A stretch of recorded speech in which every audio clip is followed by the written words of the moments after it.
Thanks for staying with us. It's still TVC Breakfast, this Tuesday edition, and we've come to the point where we check out the papers this morning for the top stories splashed all over the front pages.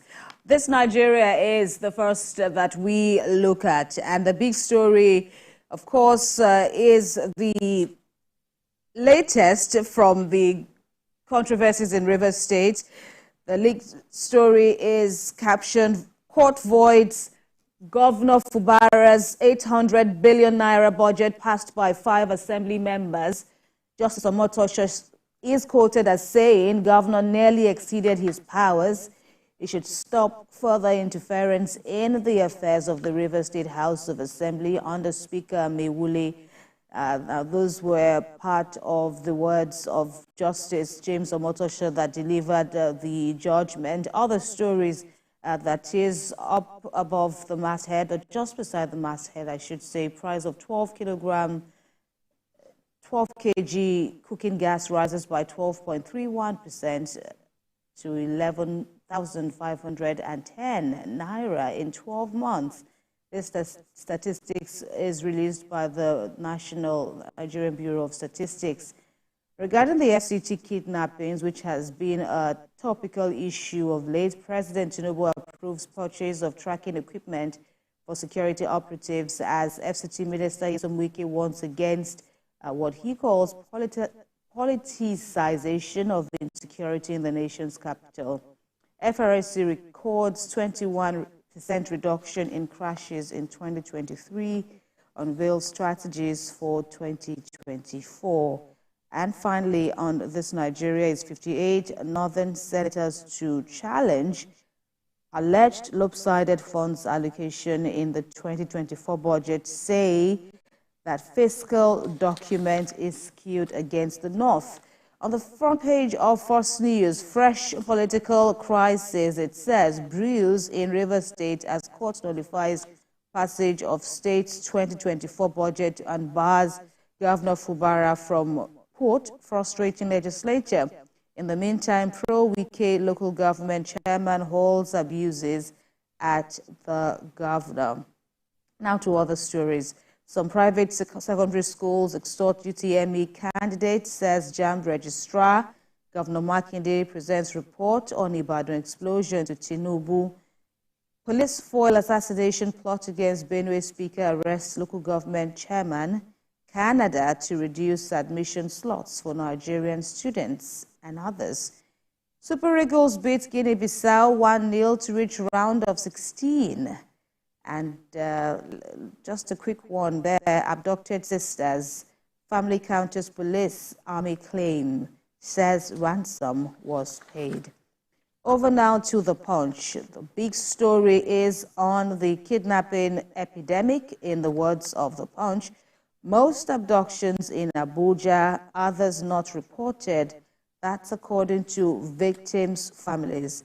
And back here in Lagos, there are reports that Okota and other areas have gained notoriety as kidnapping hotspots in Nigeria's commercial capital.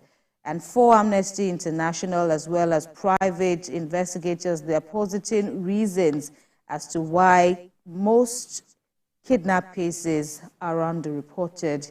The picture story there reports on destruction of 4 Rivers illegal refineries by the NSCDC in Rivers State. 6,700 traders' goods lost to Mandela's building fire. That's according to NEMA. Akeredolu for burial, February the 23rd. Yet another update released by his family. And now we check out the Vanguard newspaper's lead story is what it calls rumpus over relocation of federal agencies to Lagos. Northern senators fault relocation of federal agencies to Lagos, kick against lopsided allocation in their words, as well as distribution of funds in this year's budget to the north. They also false relocation of federal agencies to Lagos and are set to engage executive and other stakeholders, but Afenifere slams northern senators in their stance, saying they should be concerned about results. Right? On kidnapping, Tinubu approves emergency procurement of tracking equipment. Daddy, don't allow them kill us. Father of kidnapped sisters recounts daughter's ordeal in captivity. Of course, the Al Qadria girls as well as the Aluko children are among the families that recently got released from their abductors in Abuja, and it's been celebrations and relief all the way for these victims. Although, on the other hand, they lost their siblings while in captivity at the hands of their captors.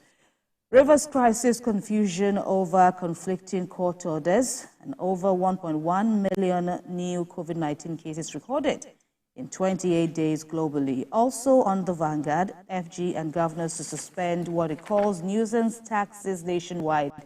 That's according to the Presidential Committee. Finally, with me is Blueprint newspaper. President Tinubu to Nigeria says, size of my cabinet to avert a future of non-performance, promises to sustain anti-graft fight and be fair to all. President showing capacity to address nation's challenges. And there are projections in the 28.7 trillion naira budget of this year, which senators from the north say is skewed.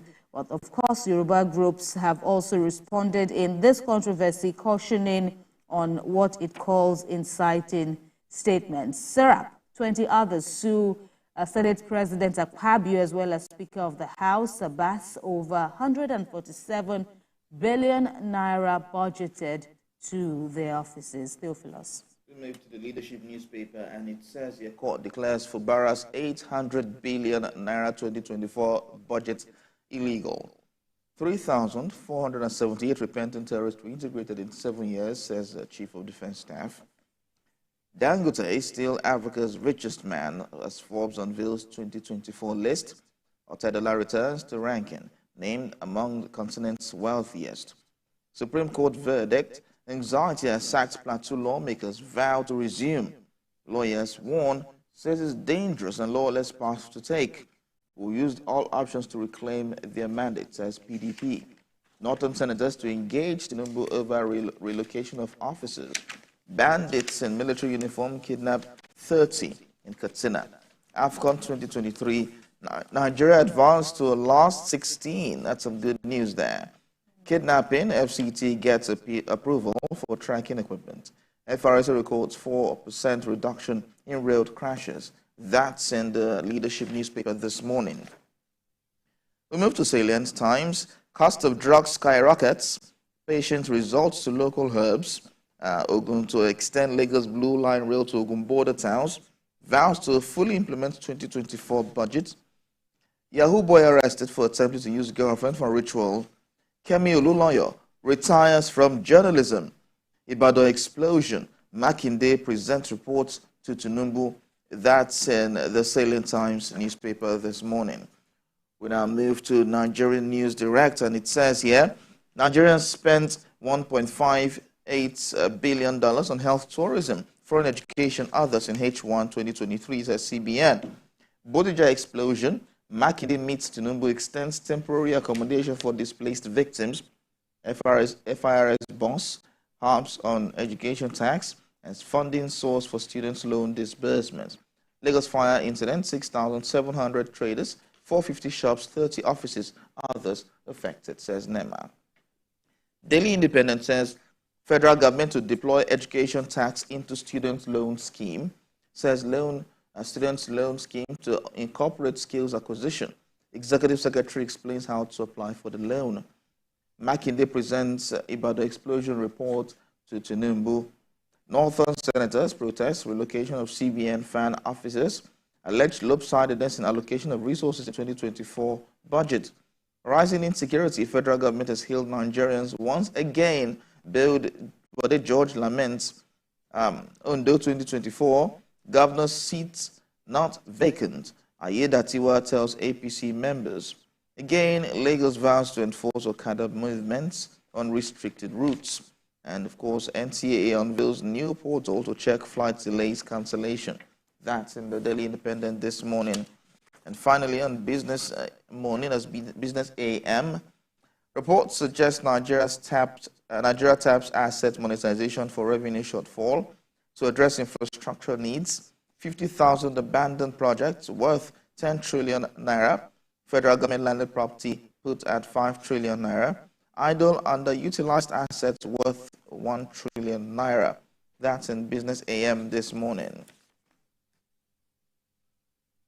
All right, Theophilus, well, among the stories to look out for today will be an update on the Mandela's fire that occurred on Sunday. And, you know, it's such a horrendous loss. 6,700, the papers say, according to NEMA, are counting their losses as we speak. 30 offices, 450 shops.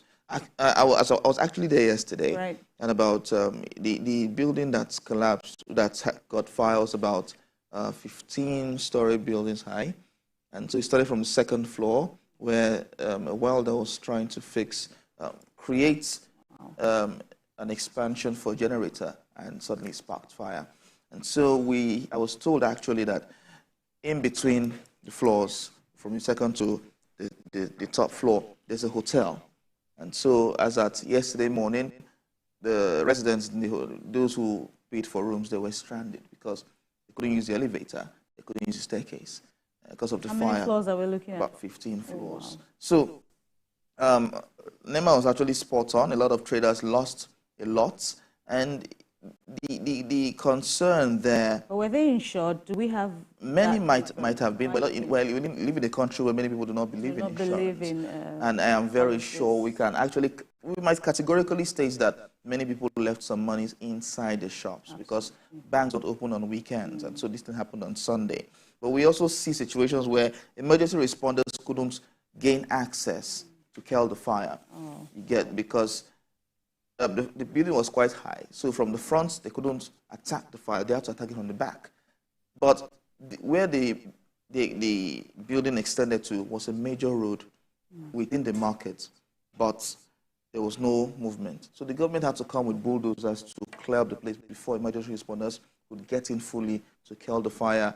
But already properties have been destroyed worth millions and billions of naira. And there's also more. I know you're returning back to the scene today to get more updates. Yeah, Lagos is expected to clear a lot of shanties within and those areas, because this is not the first time the Lagos state government is going there to warn. But the concern there has been that who gives these people the license to build within markets? They come back. They still, government still come, yes, they come back and all of that. So we just realized that market is under the purview of the local government.